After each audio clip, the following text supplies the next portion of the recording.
welcome back to my YouTube channel.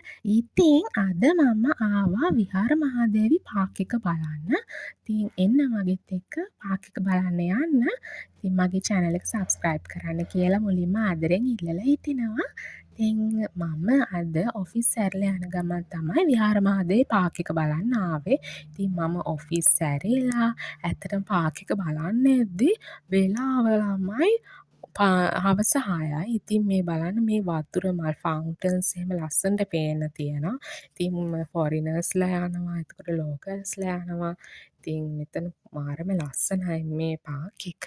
ඉතින් මම එද්දි ඇත්තටම හවස 6යි. ඉතින් ඒ වෙද්දි ඉර බැහැලා ගිහිල්ලා ඉතින් කළුවර වැටෙන්න ළඟයි.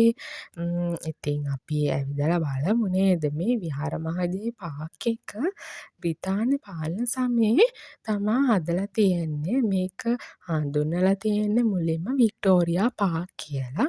නිදහසෙන් පස්සේ තමා ලංකාවේ ශ්‍රේෂ්ඨ රැජිනක වෙච්ච විහාර මහාදේවිය නමින් මේක නම් කරලා තියෙන්නේ. එතකොට දැන් අපි මෙන්න මේ වෝකින් පාත් එකේ මම ඉස්සරහට යන ගමන් ඉන්නේ. ඉතින් අපි බලමු මොනවද තව අපිට දකින්න තියෙන්නේ කියලා. මෙන්න මේකේ ගොඩක්ම තියෙනවා ලස්සන උල්පත් දකින්න ෆවුන්ටන්ස්. ඒවා මාරම ලස්සනයි. ඒවයින් වතුර මල් වීදෙන හැටි දැක්කාම බලන්න ආස හිතෙනවා. ඒ වගේ මේ හරිය ලස්සනට දෙපැත්තේ ලස්සන මල් වවලා ලස්සනට අලංකාරවත් විදියට හදලා තියෙනවා. ඉතින් අර පේන්නේ ෆවුන්ටන්ස් ලස්සනට උල්පත් වල වතුර එනවා. පුදුම ලස්සනයි. ඒවා තාමත් ක්‍රියාත්මක වෙන එක ගැන ඇත්තටම හරිම සතුටක් දැනෙන්නේ. ඉතින් මම වෝකින් පාත් එකේ මේක ඉස්සරහටම ගියා. ඇත්තටම මේ උද්‍යානය ගොඩක් ලොකුයි. ඉතින් මේක ඇත්තටම ඇවිදින්න ගියාම මේ තියෙන්නේ උල්පත් වල ලස්සන බලන්න. ඒවා ලස්සනට මේ තාමත් ක්‍රියාත්මක වෙනවා. මේ ලස්සන දෙපැත්තේ මල් වවලා තියෙනවා. ඉතින් දැක්කම ආස හිතෙනවා. මෙහෙම ලස්සනට මේ වගේ උද්‍යානයක් තියෙන එක ගැන. ඉතින් කොළඹ ඇත්තටම මෙන්න මේක තමා තියෙන බුදු පිළිමය. මේක විශාල බුදු පිළිමයක් තියෙනවා. මේ තමයි තියෙන විශාල බුදු පිළිමය. ඊට පස්සේ පිටිපස්සෙන් තියෙනවා උල්පත් ෆවුන්ටන්ස්. ඒ වගේම මෙතන තව පිටිපස්සේ තියෙන ළමා ක්‍රීඩාංගන තියෙනවා. ඒ වගේම මේ ඇවිදින මන්තේරු පාපැදි ධාවන පත නිදහසේ විවේක ගැනීමට පවුලේ අය සමග විනෝදීමට හොඳ හරිත පරිසරයක් තියෙන. මේ තියෙන උල්පත් බලන්න මේ උල්පත් වල ලස්සන මාරම ලස්සනට වතුර විහිදෙනවා. ඉතින් බලන්න මේ ගොඩක් පරණ ගස්වැල් මෙතන තියෙන්නේ. මේ ගස්වැල් ගත්තොත් එහෙම අවුරුදු 200 300 ගණන් පරණ. මම හිතන්නේ අවුරුදු 1000ක්වත් පරණද දන්නේ.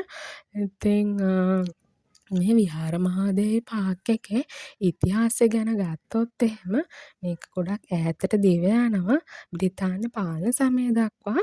ඉතින් මේ උද්‍යානය බ්‍රිතාන්‍යයන් විසින් නිර්මාණය කරලා තියෙන්නේ 19 වෙනි සියවසේ අගභාගයේදී.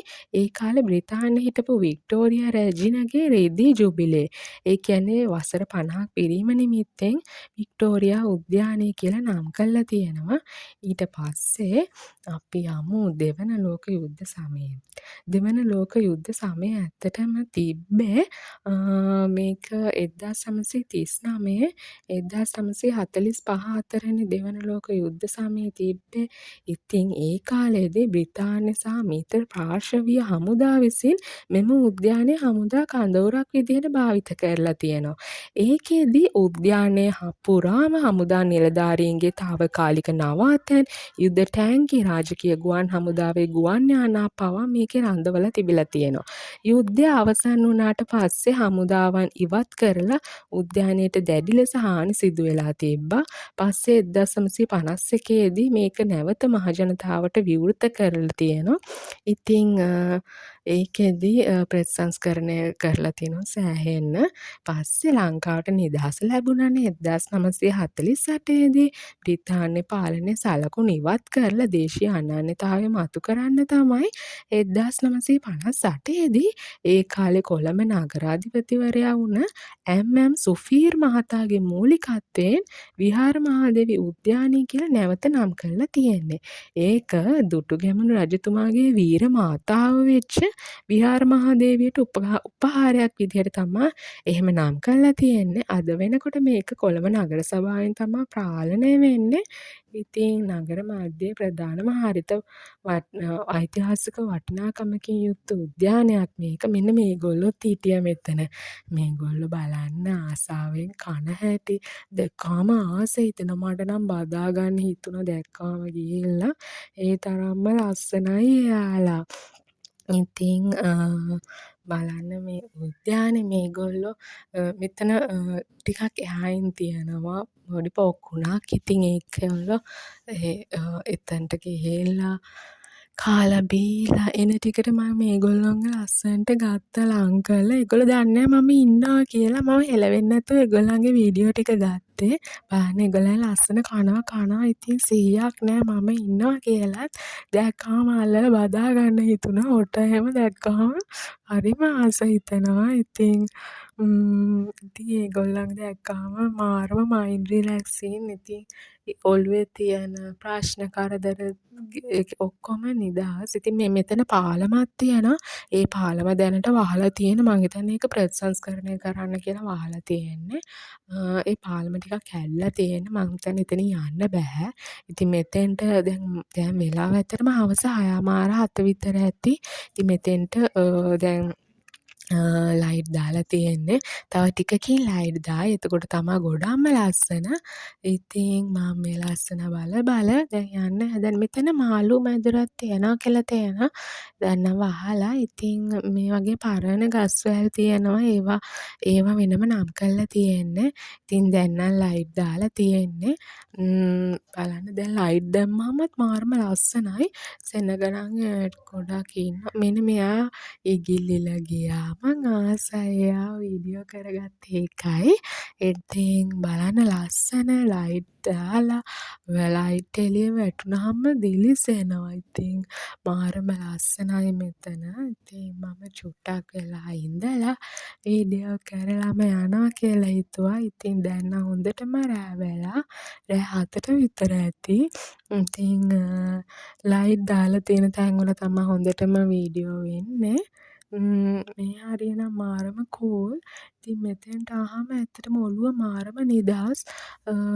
මේ වගේ පරිසරයකට ආවම ඉතින් එනිවේස් ඉතින් මම වීඩියෝ ටිකක් අරගෙනම යනවා කියලා තමා හිතුවේ. බලන්න මේවයි ලස්සන. මෙන්න මේවට නම් මම මාරම ආසයි. බලන්න ඒවා හදලා තියෙන විදිය.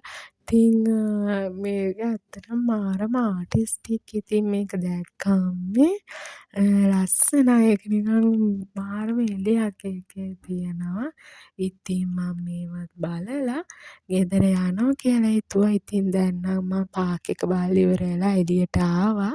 බස් එකේ නගින්න. ඉතින් බලන්න මේවා ලස්සන. ඉතින් රෑට පුදුම ලස්සනක් තියෙන්නේ මේවයි. ඉතින් මම දැන් යන්නයි හදන්නේ. ඉතින් මගේ channel එක subscribe කරන්න කියලා ඔයගලන්ට ආදරෙන් ඉල්ලනවා. Love you all. Bye bye. Love you too.